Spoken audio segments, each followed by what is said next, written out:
When people ask me where's the best place you've been on your travels, it's hard to look past Indonesia. I've been to so many beautiful places, but something about that place, it was a special trip. Me and my mates still talk about it all the time. Welcome to Kuta in Bali, Indonesia. And this amazing villa is home for the next 4-5 days. I guess it's a little bit big for just one person.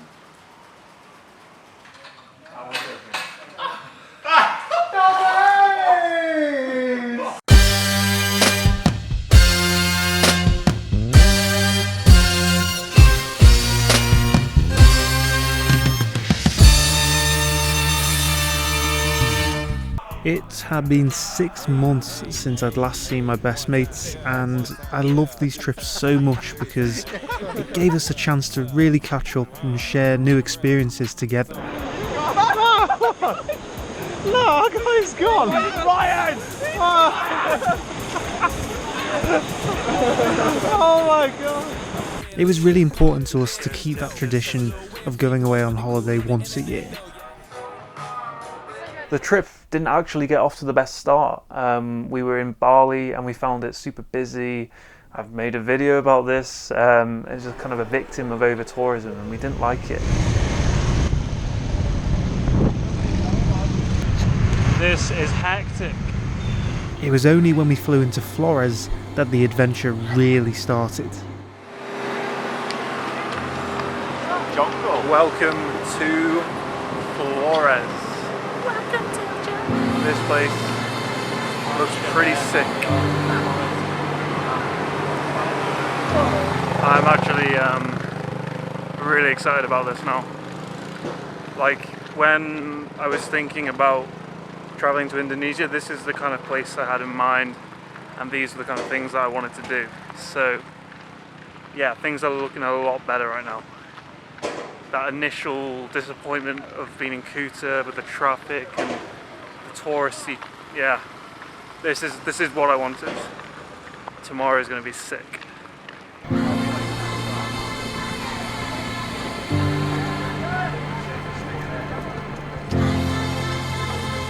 We spent 3 days and nights sailing from here through the Komodo National Park to Lombok, and the whole thing was just pure magic.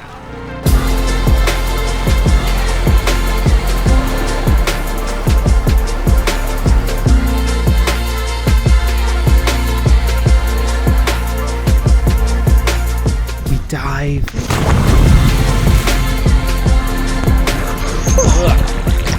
That was sick. Just saw our manta ray. Yeah.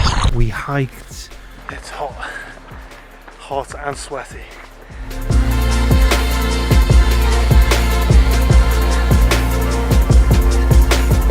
We found Komodo dragons. In fact, we were surprised by how close the rangers were letting us get.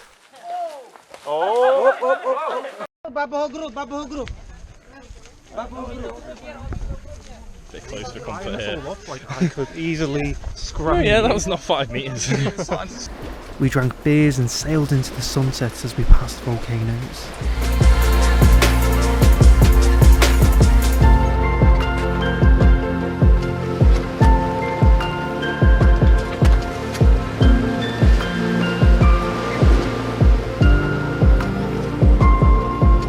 It felt like you were literally in Jurassic Park.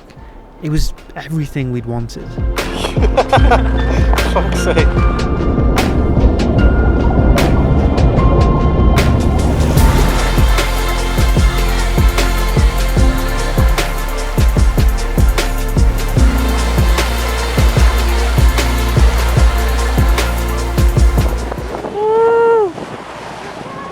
Wow.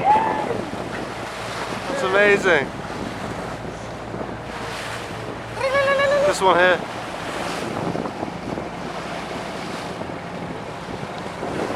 And then we climbed Mount Rinjani. It's Indonesia's second tallest volcano. Boys, are ready. Getting those clips done up. Luke has brought a rather large bag. I'm not sure Luke's going to make it, but the rest of us should be okay. We are officially starting this trek. Can we have a break yet? Going downhill. Going downhill. Let's see how this goes, boys. All of the discussion and planning over the last few months had centred around Rinjani. How hard would it really be? What could we expect? Will we make it? We are about to find out the answers.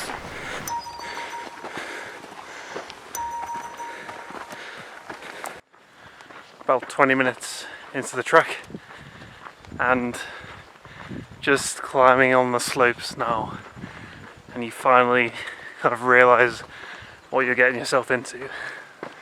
We are climbing this huge volcano.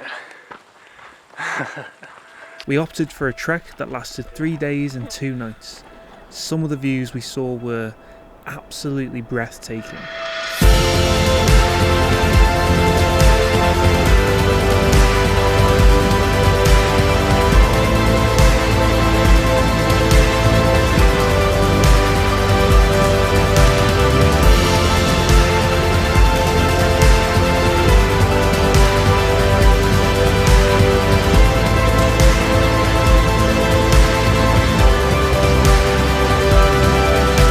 It was also so hard. This is the hardest thing I have ever done. So close to the summit, but it's just rocks and gravel. 2 steps forward, 1 step back. This is so hard. Exhausted and most definitely a bit delirious, I caught a glimpse of the summit. I could hardly believe it. I remember saying to myself over and over again, I'm gonna summit. That's the summit. I'm about to summit.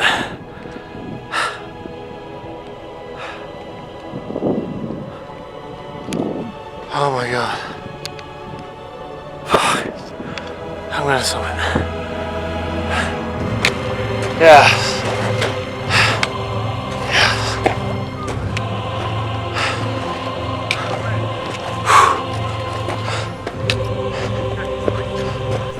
Using my last ounces of energy, I dragged myself up, literally stumbling the last 100 metres to the top.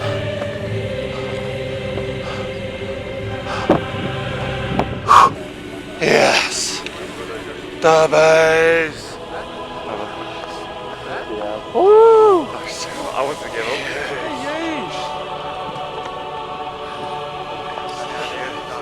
Right, I'm saw this last Oh fuck. bit to the summit. Yeah. Oh my god. I went the wrong way up that bit. Let's come back now. Woo!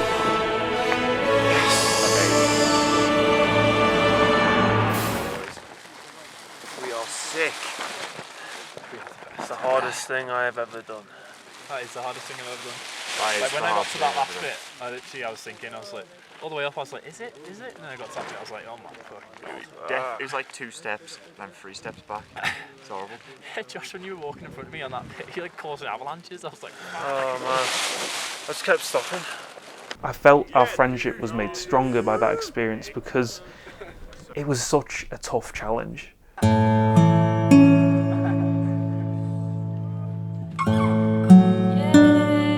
These are the memories I'll never forget, and I'll always be grateful that I captured these moments on camera.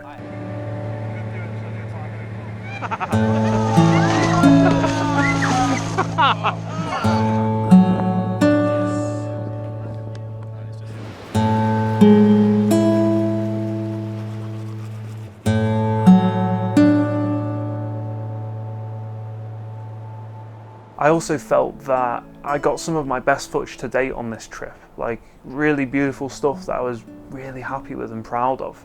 And when I compare it to the stuff I'd shot in Vietnam a year earlier, I could clearly see the improvement. It was progress, and I was feeling really happy about that. Farewell, boys. Farewell.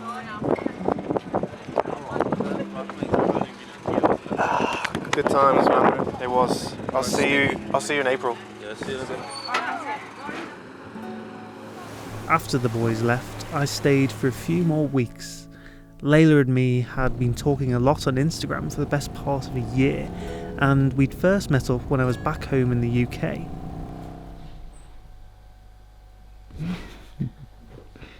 What was it like meeting me for the first time? Out of 10? You can rate it out of 10 if you want. A 2? No. Yeah, it was a pretty average date. No. Dinner and a film. Dinner and a film. Yeah. What did we go see? We went to see La La Land. Yeah? Yeah, it was a good film. You Good enjoyed food. Yeah. Did you? Yeah, I loved it. And you really liked me, didn't you? No.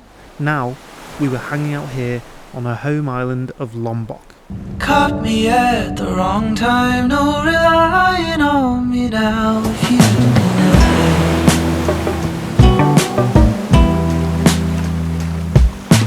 even at a good time, even on a better day, let's just shove it. Or maybe take it slowly, just knowing we can disappear right now. Fight through all these feelings, just feeling what's real.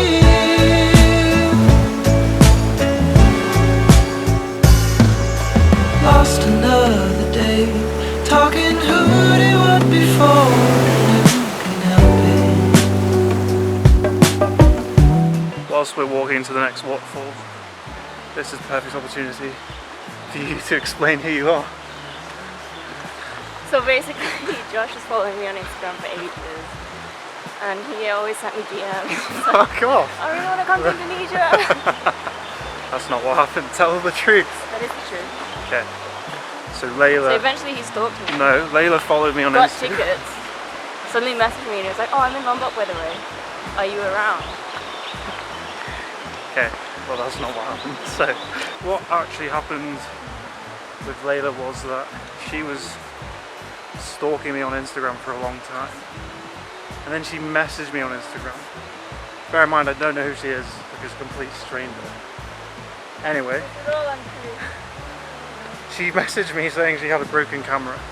Which I did. My question. Anyway, My question so was too long to type. what on I'm Google. saying is she used that to speak to me. And then we were speaking. I was asking an innocent question. And Josh then- took it completely the wrong way.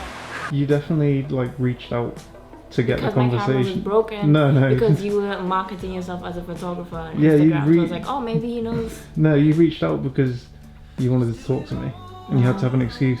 So you've made up I this don't need an excuse. made up this story about the camera being broken. Anyway. Just knowing we can disappear right now. What did you think it was back then? We were friends. I don't think either of us knew what this was. It just felt right. We don't have to do it all alone again. We don't have to do it all alone again. We don't have to do it all alone again. Now, it was at the end of this trip, I remember checking my phone and I saw that Abraham had replied. I was like, what? And it was a really, really nice message. He wrote back and said, hey Josh, apologies for the late reply. I've been shooting non-stop the past few weeks. Thank you very much for your messages and kind words about our work. Really nice to hear that it resonated with you. I watched your climate film. I was like, oh my God, he's watched my climate film. Great work. Very personal. I really liked your obvious passion and dedication. And then he said, where do you live? You should drop into the studio for a coffee one day. We are set for a team at the moment, but I'm always on the lookout for future collaborators. So he basically opened the door to me coming along. and meeting him. I was just like, what? I couldn't believe it. I had to read it several times. So before I knew it, I was on a random plane to Sydney. I just knew that I had to take this meeting at all costs. It was an opportunity, but even at this point I was kind of like, it's only going to be a half-hour coffee, like the guy's busy and he's really nice to even invite me over. So I wasn't expecting much at all.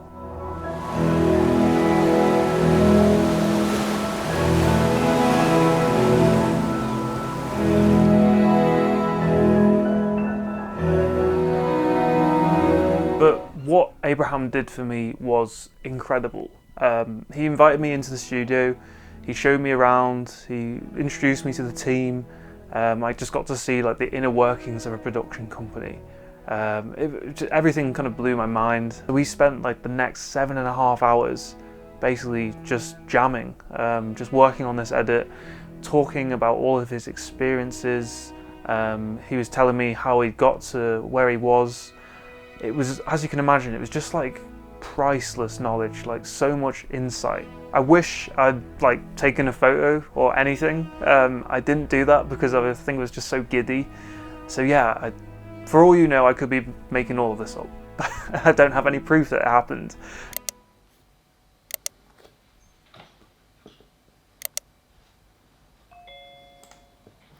Hello. Hi, can you hear me? Yeah. All good. You see me? All good, yeah. All good. I'll just turn the volume up on this. And a big milestone was being able to come and meet you and the team in Sydney. I think just seeing it physically and seeing what you guys had built and what was there, kind of like it all clicked in my head. Like, this is genuinely something that I can also do, and it was, you know, it just seemed, it all sort of clicked from that moment actually. So yeah, it just seemed like it was a big moment. And when I came to editing this part of the story, I realised I didn't take any photos, didn't do any videos. Yeah. So I thought, rather than just me talking to the camera and explaining the importance of it and what we got up to that day, I thought I'd get you on this Zoom call, and we'd maybe just sort of like re-jog a few parts of it. That's cool with you? Abraham encouraged me to stick with making these passion projects, like the one about Leon and Kathy that I had sent to him. And the reason that I agreed to meet up with you is that I could see that, you know, you got out of your way, had initiative, and created your own project that was really impressive. And that makes you stand out from the rest, because it's very easy to say, I want to do this or I want to do that.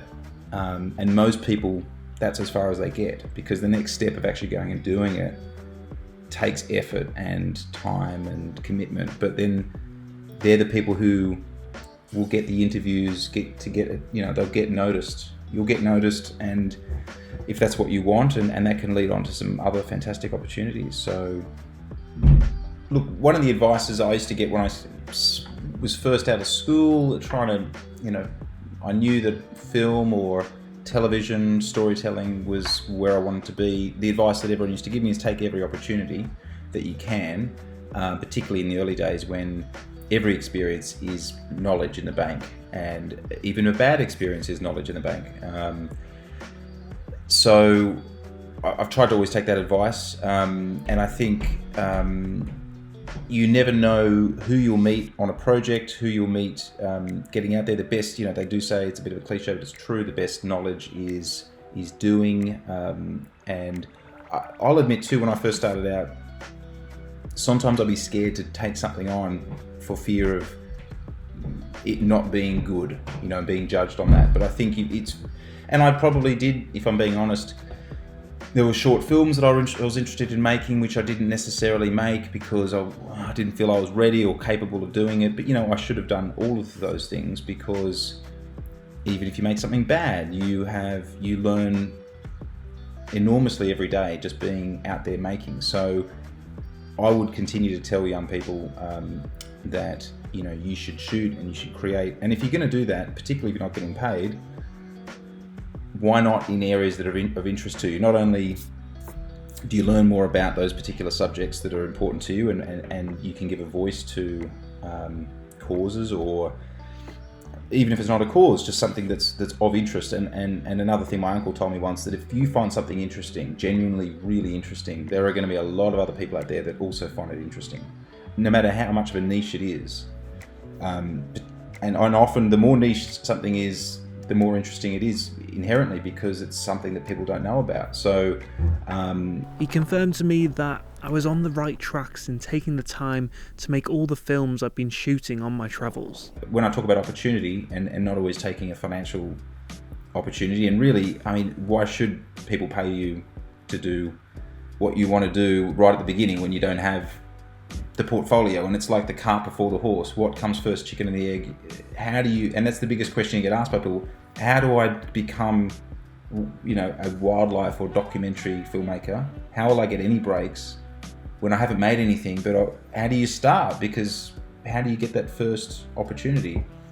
And I think it comes down to, if you are so committed to becoming that, you need to get out there and no matter what it takes, start shooting and producing. And so it will usually mean either your own passion project, which means if you can somehow fund that, well, then no one's stopping you except yourself. Or if there are other opportunities for other people that maybe it's quite low paid, maybe there's no pay at all, then that's a calculated decision to take that on. Initiative was impressive to me. And then you want to give people breaks. I mean, you want to give people opportunities that show initiative, because it's a small percentage of people who do. And I think, it's also nice to reward people who put in the effort. It also shows commitment, and that if you give them the opportunity, they will grab it with both hands. And They might not have been the best in terms of quality, but I was making do with what I had at the time, and it was enough to then have you see it and say, why don't you come along to Sydney? So I agree. There's always opportunities and doors that these passion projects can open for you. I don't think I've ever learned as much in one day as I did on this day. Like, hands down, it's just such a key milestone for me. It was a real game changer. Why is it important for young and upcoming filmmakers, or just whatever you're aspiring to do in life, doesn't have to be filmmaking, why do you think it's important to have mentors and to meet people in your industry and get closer to the fire, so to speak? Why is that so important? yeah, it's a good question, Josh. I mean, I think, look, you are the company you keep. I think there's a lot of truth to that saying. I also like the one, it's better to be, well, I think most of the time you don't want to be a big fish in a small pond. I think it's really good, it's healthy, it's good for your ego to expose yourself to, truly great artists and people who you admire, and it can be something to aspire to, and keeps you hungry for learning and bettering yourself. And there's always so many more people that are better than yourself out there. I think that's a really good thing to do. I think the number one thing above everything else was just seeing Abraham's studio and the production company, seeing that physically, all the gear there, the edits that they were working on. It made me realize it was tangible, it was real, and if Abraham had achieved it, then so could I. That's what stood out to me, and that's what really got me excited. I felt like I was like a sponge that day, and I was just sort of soaking up everything. It was, I completely agree. Having those moments is so important, where you just try and absorb as much knowledge as you can. And I think, it was great having you over to the studio, and I think also, I don't know if I believe in The Secret and those things where it's really, but I do believe in projecting where you want to be. So I don't know if I believe it in a sort of a spiritual way, but I think in a practical sense, you have to believe, and if you're not thinking about it and writing it down and actually visualizing it, how is it ever going to happen? Because the first step is actually planning and then making a concerted effort to then move towards something. And even telling people, it's like probably doing weight loss or something. You tell people that you're doing a journey, then you're much more likely to follow through. The physical act of actually talking about it, and then it just puts your mind in a different place. So I think going and surrounding yourself with people, peers, mentors, or surrounding yourself with the right people and meeting people you look up to, it can be a real confidence boost. And for me, after I'd met you and your team, I came away from Sydney much more confident in what I was going to do and who I wanted to be. Because before that, I didn't necessarily have the confidence to say to my mates and my friends and my family, I want to be a filmmaker. So having seen everything there that day, it kind of confirms that I could do it. And from that, I was able to then tell my family, yeah, this is the career I'm now jumping into. I'm going to be a filmmaker. And just to say it, like you said, just to say it, it confirms a lot and it puts you on that path, definitely. It's hard to put into words just how valuable this experience was for me. It's just a real key milestone for me, and I'll forever be grateful for what Abraham did here. And I hope one day I can pay that on. Yeah, great. Oh, well, if we had some tiny little help in that, that makes me happy. Yeah, awesome. Thank you. Cheers. No worries. All right. See you soon, mate. Take care, everyone. Bye. See you, bye. So I left Sydney, came back to Melbourne, and got back into my groove, working hard for a few months. I went back to the warehouse for another Christmas hampers session. That same old groove of work, save, travel. But the difference now was I had a plan.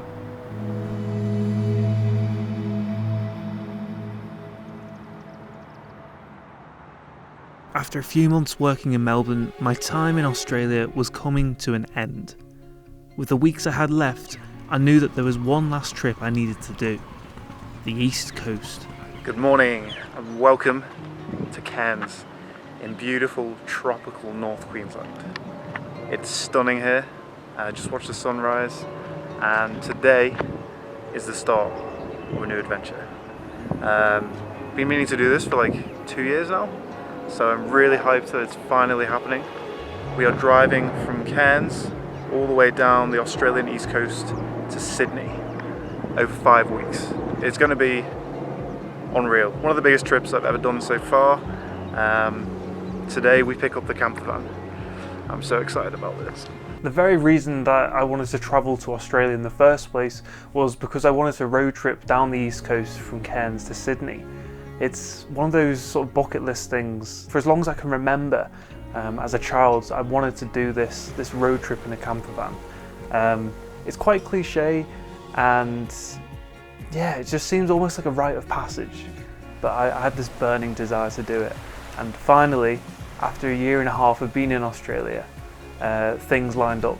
One of my best friends from all the way back in school, Jamie, him and his girlfriend Alice, they were travelling round the world for a year. They were doing a round the world trip, and it just worked out that they were gonna be in Australia, and I would meet them in Cairns, and then we would take the trip down the East Coast in a camper van, the classic Australian road trip.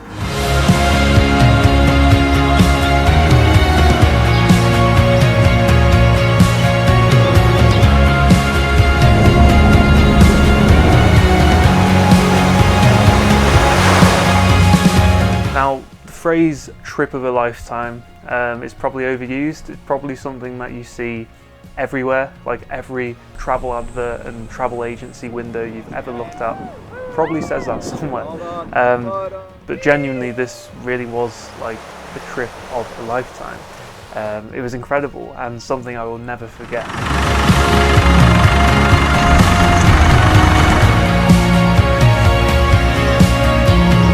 From the ancient rainforests of Daintree, the Great Barrier Reef, Garvey, Whitsundays, the Blue Mountains, we saw it all.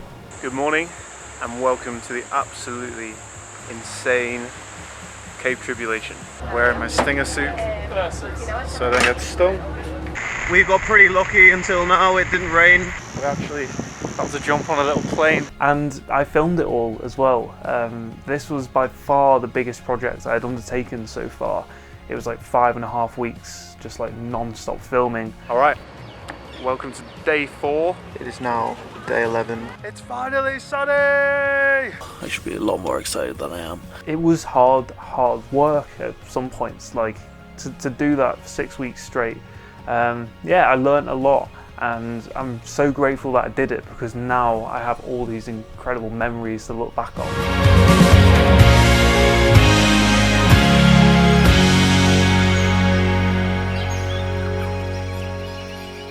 This trip was also a big deal for me in another way because it was actually the very first time I carried out any sort of filmmaking work or photography for a brand, for a client, for anyone other than myself. A few weeks after we had booked the camper van, I kind of realised, like, I think Jamie probably said it, he was like, wait, why don't we see if we could do some sort of deal? And I was like, yeah, I was thinking about it. And I was like, maybe they need some content, maybe they need some photos and video, because like I'm already going to be doing that regardless, so it wouldn't hurt to email them, right? So I sent them an email and they emailed back and they said, yeah, actually we do need some content.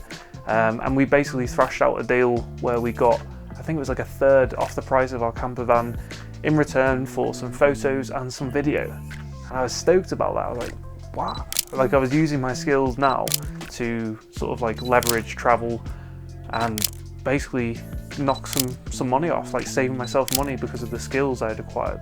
That was pretty cool. Photos were great, smashed that. Videos, yeah, not so sure. All we used was a frying pan, and honestly, it's actually really fun and easy. Over the course of 5 weeks renting a camper van with Traveller's Autobahn, me and my mates realised that with all the storage we had, the fridge and the awesome kitchen, we could get pretty creative with our food. This is how you can make delicious pizza on the road. It was centred around the idea that you could get creative with your food in a camper van. Like you didn't just have to put a pot noodle in the microwave and that was it. You could actually do a bit more, you know, on your road trip. You can turn the heat down to low and flip the dough over. Now, add your tomato base and all of the toppings.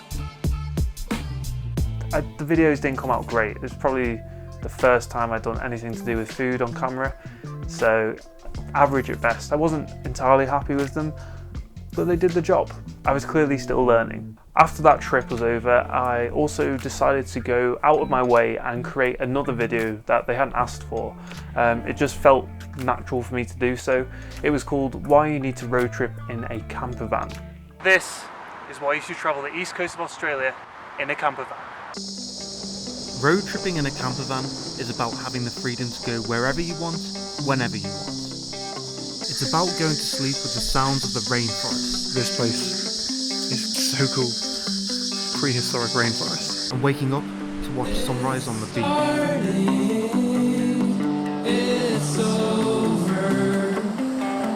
It's about getting caught in the rain and huge thunderstorms.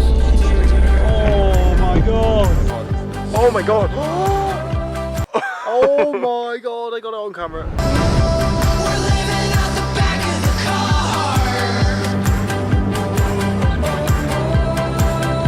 It's about climbing mountains and getting lost. It's about ticking off bucket list items like New Year's Eve in Sydney. 3, 2, 1! And diving on the Great Barrier Reef.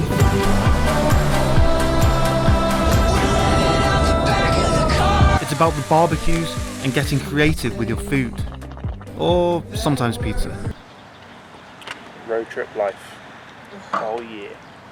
It was basically a summary of that whole trip, inspired a little bit by Casey Neistat's Nike video. We visited Tahrir Square, we rode horses, Max almost fell off of his.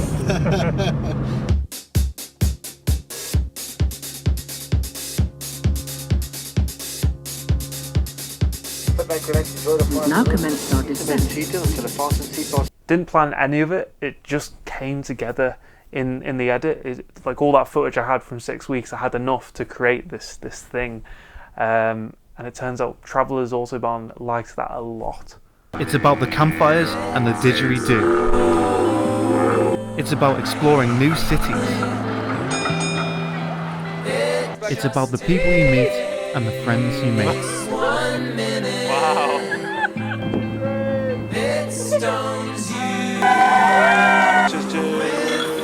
It's about whatever you want it to be about.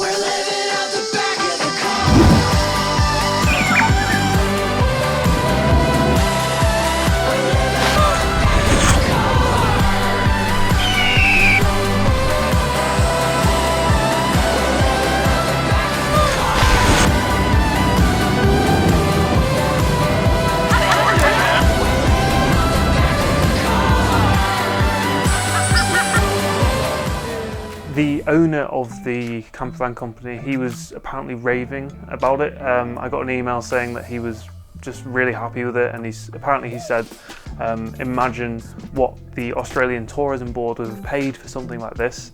And it even ended up on STA UK YouTube channel, like a big student travel brand. And I couldn't believe that. Like, it was such another huge confidence booster for me to see that happen and receive such positive feedback. Again, it showed me, like, yeah, you can do this. You know, you're good at this, and you can achieve what you're setting out to do. And that was really important for me. Look at this place. That's so good. Oh man, I'm gonna miss this road trip when it comes to an end. Doing this every day. There he goes. Away to his new owners. With the end of that road trip, it was finally time for me to leave Australia. My last few months in Australia were pretty bittersweet, really, because I realised as much as I wanted to, I wasn't going to be able to stay in Australia any longer because they're very strict with their visas and everything. It wasn't very easy to get a visa. By the time I had gotten serious about wanting to stay longer, it was way too late. I remember going to see an immigration lawyer in Melbourne, and he looked at my CV and all my experience and everything, and he was like, mate, the only thing I can do for you is if you get an Australian girlfriend. Was that a good Australian accent? I don't know. And that wasn't going to work because I was involved with Layla at this point, you know. And even if I was single, I only had like 5 months left, so to find an Australian girlfriend, just the relationship wouldn't have been real. That didn't feel right to me.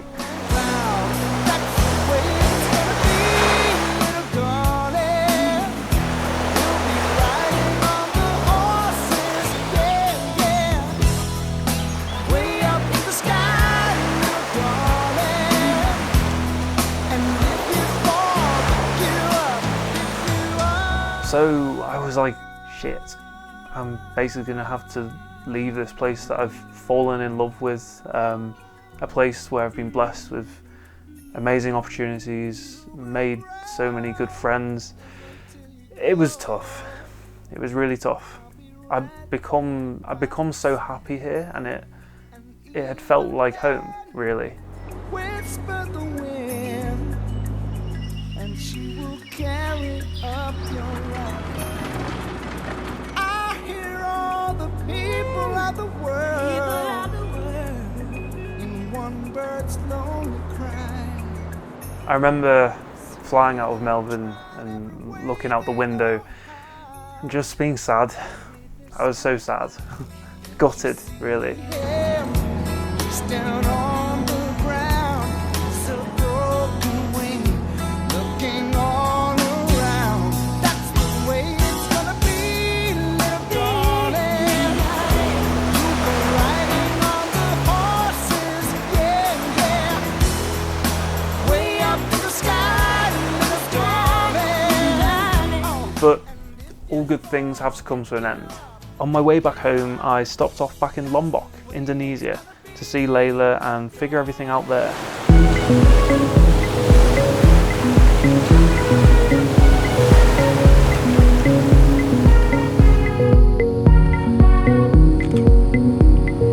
I spent about a month on the island and fell in love in more ways than one.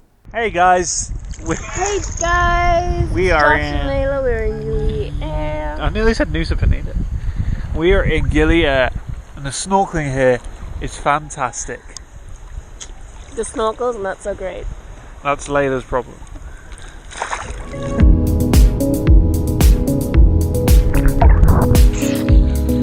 That's so cool.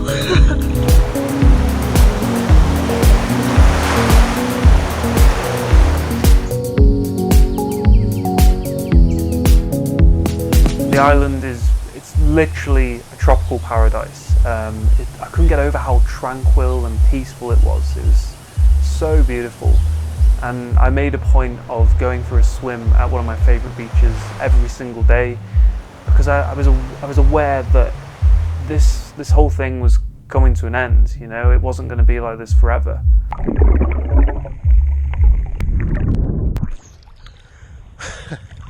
Seriously, I can't get over how amazing this place is. I have it to myself. It's so beautiful.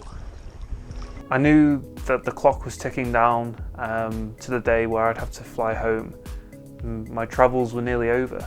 It's where I made this video about Lombok, which I'm sure a lot of you have seen already.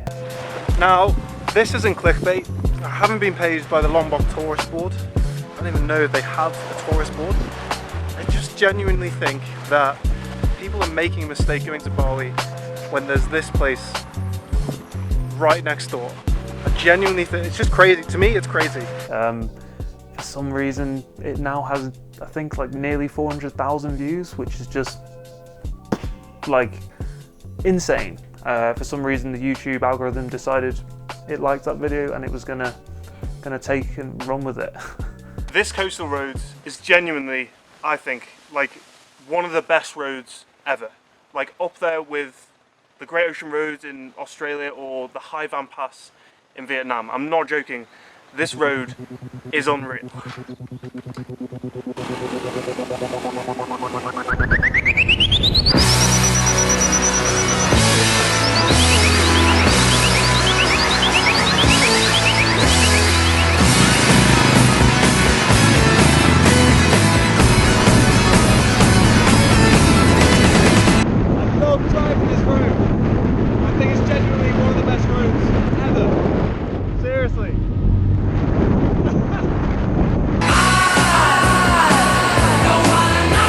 As the road winds its way up and down the coastal cliffs, you're gifted with the view of crystal clear turquoise water as the waves roll up onto beach after beach after beach.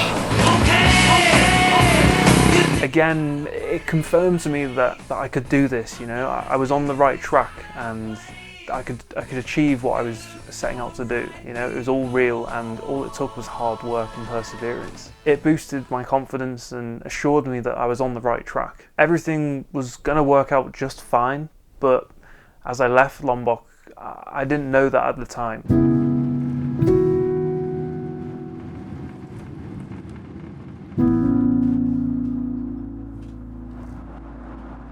I was dreading going back home, honestly. The UK had kind of become this big bad thing for me, with like the gloomy weather, the negative, unfriendly people, the big black cloud of Brexit hanging over it. It felt like there were no opportunities there for me, and I was honestly dreading it. I think I was aware that I had been like pretty unhappy before I left the UK, you know, and I was worried that by going back there, maybe I was going to be unhappy again.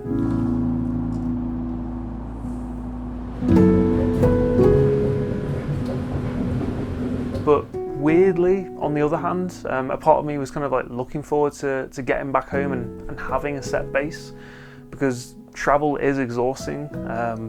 You know, I was never in one place for more than 3 months for like 2.5 years.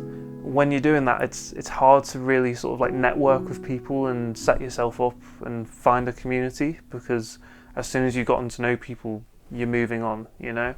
And with the advice that I had taken from Abraham, I now had a set plan. I was ready to get back and kickstart this whole plan. When I came back to the UK, the idea was very much I was going to just get a job that would sort of keep a roof over my head, keep the bills paid, and then I was just going to sort of grind it out and try and do free jobs here and there and film bits and bobs and just sort of slowly build my way up. When I came home, I made it my priority to get a job, which is obviously a very sensible thing to do. I landed one at a supermarket, Aldi, and I basically just accepted that the graft was going to be very difficult. The 2 years ahead of me were going to be tough. In my spare time, I was going to basically just keep the hustle going and learn more about filmmaking and do jobs for free and just slowly build up my reputation and build up my portfolio to show what I could do. And I was fully aware that this was going to be really difficult and it was going to take a lot of time, and I was prepared for that. Working in Aldi was tough for me because it wasn't what I wanted to do. it wasn't nourishing me creatively, you know. It was just like, I felt like a robot just scanning stuff through the tills. It was tough, but I knew it's what I had to do. It was the right thing for me to do, and I was just prepared to dig in and see it out. But then, 2 months after I got home, I received a message. The message was from Ben Harris.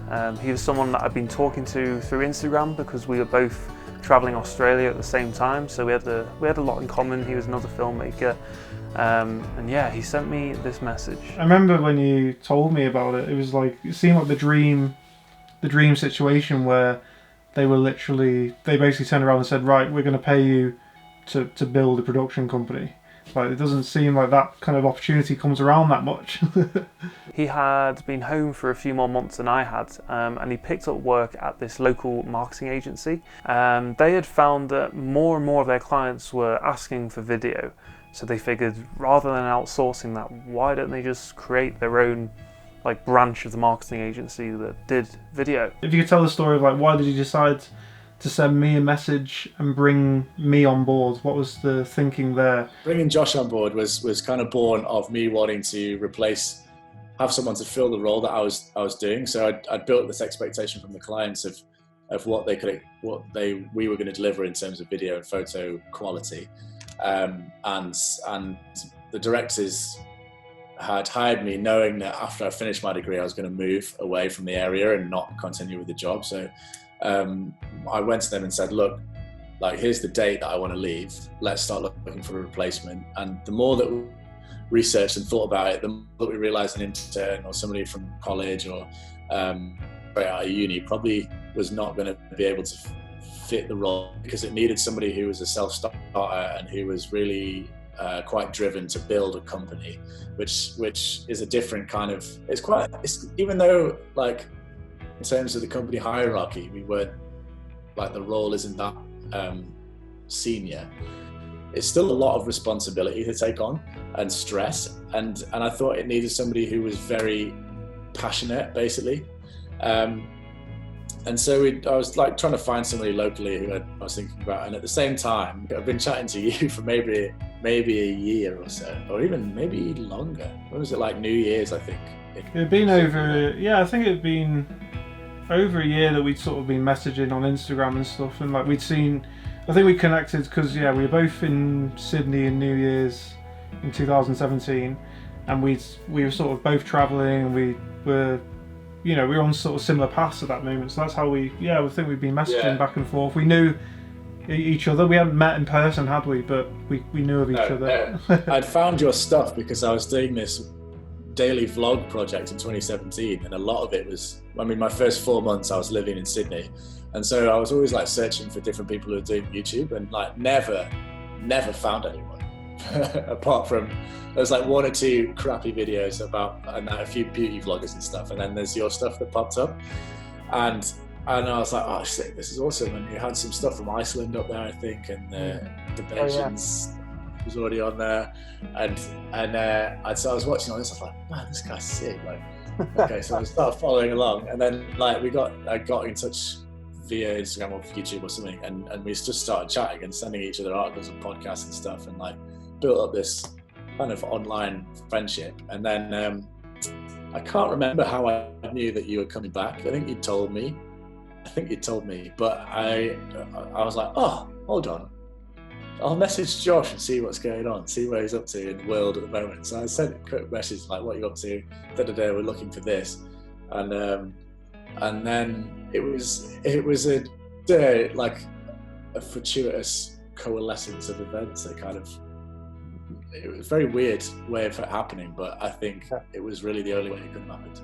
That's it, mate. That's how it feels for me. Is like, I don't necessarily believe in like fate and everything like that, but it just happens to line up. Like, I couldn't have written it better, because I remember like from where I was coming back to the UK from Australia, and I was kind of dreading this whole process of like coming back home and like leaving traveling, and I knew that in my head I was like prepared for this process of like trying to get to where I wanted to be as a filmmaker. I thought it was going to take like 2-3 years of like grinding my face off, and I would have to get the crappy bar job or go work in a supermarket. So I did all of that. And then yeah, for you to pop up with that message saying that and basically offering me my dream job on a plate, I just couldn't believe it. I was like, what? How has this happened? Like, it was within like 2 months of me being back home, this situation had come about. It was just mental, blew my mind. And then, yeah, it all went from there, didn't it? We started building studio 24/7. This wasn't really how I planned things. I had no prior experience in filmmaking, you know, no professional experience. I just made videos as a hobby and as a passion. But then suddenly this opportunity to become a videographer full-time was just handed to me on a plate, and I was like, oh right, okay, this is happening. That's not how this stuff usually works. Me and Ben immediately got to work on building this thing. And as soon as I start, like, take a step out, like here, I'll talk. Start talking, yeah. Hey. Oh. Classic. Only one door works. Oh wow. Although I hadn't actually realised it at the time, my decision to go travelling had changed my life completely. Suddenly, the future looked alright. I was going to miss Australia and I was going to miss travelling, but now I was getting paid to do what I love, and I just had this burning passion and desire. It was an incredible, incredible feeling. And that is the end of this chapter in my life. I hope that you've seen through my own experiences and my own story how it's important and you understand why you need to travel. My parents did 2.5 years around Europe in the early years, and probably, you know, if they just stuck their nose to the grindstone working back home for those 2.5 years, yeah, maybe they'd get a bit further ahead financially. But does that matter? You know, at this stage in their life, they've paid their house off anyway. They've had an amazing life. They've done a lot of travel. Yeah. We did 3 years around Australia when I was a teenager, which was, you know, amazing, and a childhood that you can only dream of, you know, and definitely set me on a path of wanting to work in the big wide world. And I think, yeah, you cannot put a value on those experiences. So, you know, I would encourage my kids to do the same, and, you know, have a gap year and go and do these things, you know. It's cliche, but it's the experiences that really matter. The whole idea of me doing this video series is to show that, like, through travel, it gave me the time and the space to focus on all of those little films that I was putting on my YouTube. It allowed me that time and space to really sort of just explore that, and then, yeah, through that I suddenly had this portfolio. Without realising at the time, I kind of built a portfolio that was enough. I went from being a rudderless boy who wasn't happy and didn't know what I wanted to do in life. It's at points like this I really question if what I'm doing is worth it. To a confident man who knew what he wanted to do and was now enjoying every second of life. This is what I want to do, like, the rest of my life. I want to be travelling and making films. That's it.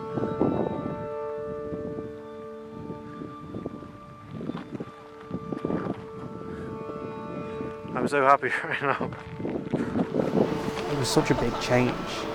In the beginning, I was lost. And what travel did for me was it allowed me the time and the space to listen to myself. By stepping out of my comfort zone, out of the box that was my home in the UK, I was able to start focusing on what I actually wanted to do. It gave me the time and the space to discover the world, grow, learn about myself. And all of this led me to realise that it's filmmaking that I love. Through all of that work that I created and put together, I ended up doing that thing I love as my full-time job. Now, I'm not saying that you're gonna go travelling and realise you want to become a filmmaker. You may want to be a doctor, it doesn't matter, you know? I made this because I know that there will be people out there who have felt the same way I did. If something I said about how I was feeling, lost, sad, unsure of what the future held, not knowing what I wanted to do. If any of that resonated with you, if you're going to start looking for answers, then it's time for you to hit the road. Travel will help you figure things out. Go find who you are and what you want to do. And I don't mean travel in the sense of let's find some blue ass water in Bali and take some sick pictures that get tons of likes on Instagram. That stuff means nothing. It's about the people you meet on your journey, the friendships you strike up.